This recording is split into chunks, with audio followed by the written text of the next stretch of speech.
Dunia teknologi dikejutkan oleh sebuah pengumuman yang mengguncang fondasi ekosistem seluler. Ponsel Huawei terbaru tidak lagi mendukung file APK. Ini bukan sekadar pembaruan, melainkan deklarasi perang. Langkah berani ini menandai dimulainya era baru. Huawei secara resmi meninggalkan Android, memilih jalur independen sepenuhnya. Mereka membangun sistem operasi sendiri, berbasis microkernel yang revolusioner. Keputusan ini adalah manifestasi dari ambisi besar. Huawei tidak lagi ingin bergantung pada teknologi asing. Mereka bertekad menciptakan ekosistem digital yang sepenuhnya mandiri dan inovatif. Selama lebih dari 1 dekade, dominasi Android dan iOS terasa tak tergoyahkan. Namun, di balik layar, sebuah kekuatan baru telah bangkit. Harmony OS, sistem operasi buatan Huawei, kini menjadi pemain utama. Data terbaru menunjukkan pertumbuhan yang fenomenal. Di pasar Tiongkok, pangsa pasar Harmony OS telah mencapai 19%. Angka ini menempatkannya di atas iOS, sebuah pencapaian yang luar biasa.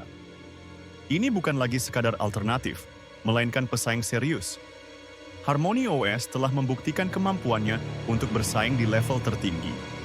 Ini adalah bukti nyata dari visi dan ketekunan Huawei. Sejarah mencatat banyak kegagalan sistem operasi alternatif. Windows Phone, BlackBerry OS, dan lainnya, semuanya gagal menembus dominasi duopoli. Mereka terjebak dalam lingkaran setan kurangnya aplikasi dan pengguna. Huawei berhasil mematahkan kutukan ini. Dengan strategi yang matang dan investasi besar, mereka membangun ekosistem aplikasi yang kuat. Ini adalah kunci utama keberhasilan Harmony OS. Pada November 2025, Harmony OS diproyeksikan memiliki lebih dari 300.000 aplikasi asli. Angka ini menunjukkan dukungan masif dari para pengembang. Ekosistem yang kaya adalah fondasi yang kokoh. Keberhasilan ini bukan kebetulan. Ini adalah hasil dari kerja keras dan inovasi berkelanjutan. Huawei telah menciptakan daya tarik yang tak tertandingi bagi pengembang dan pengguna. Mari kita selami perbedaan fundamental di balik ketiga sistem operasi ini. Android, yang kita kenal, dibangun di atas kernel Linux. Ini adalah kernel monolitik yang kuat namun cenderung berat. iOS di sisi lain menggunakan kernel XNU yang merupakan hibrida.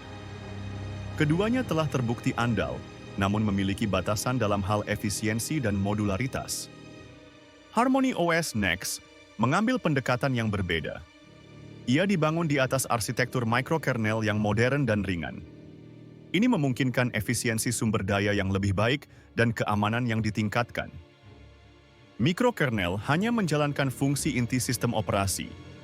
Komponen lainnya berjalan sebagai layanan terpisah. Ini membuat sistem lebih stabil dan mudah dioptimalkan untuk berbagai perangkat. Keunggulan mikrokernel terletak pada modularitasnya.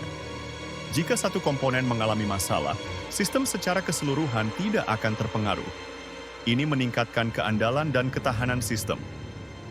Harmony OS Next adalah sistem operasi asli. Ini berarti tidak ada kode Android yang mendasarinya. Ini adalah OS yang sepenuhnya independen, bebas dari pengaruh teknologi Amerika.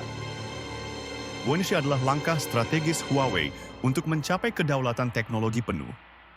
Mereka membangun fondasi yang kuat untuk masa depan digital mereka sendiri. Kebangkitan Harmony OS Next memiliki implikasi yang jauh melampaui pasar Tiongkok. Ini adalah sinyal kuat bagi industri teknologi global. Dominasi duopoli kini menghadapi tantangan serius. Para investor dan analis pasar harus mencermati fenomena ini. Huawei telah membuktikan bahwa membangun ekosistem OS ketiga yang sukses adalah mungkin. Ini membuka peluang baru. Bagi pengembang aplikasi, Harmony OS Next menawarkan platform baru yang menjanjikan. Dengan basis pengguna yang terus bertumbuh, ini adalah pasar yang tidak bisa diabaikan.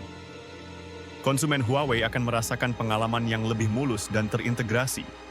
Ekosistem yang mandiri berarti inovasi yang lebih cepat dan fitur yang lebih relevan. Ini adalah awal dari perang teknologi babak baru di tahun 2025. Persaingan akan semakin ketat, mendorong inovasi di semua lini. Dunia teknologi tidak akan sama lagi. Huawei tidak hanya membunuh Android di perangkatnya, mereka juga menantang status quo global. Ini adalah era baru di mana pilihan dan inovasi akan menjadi kunci.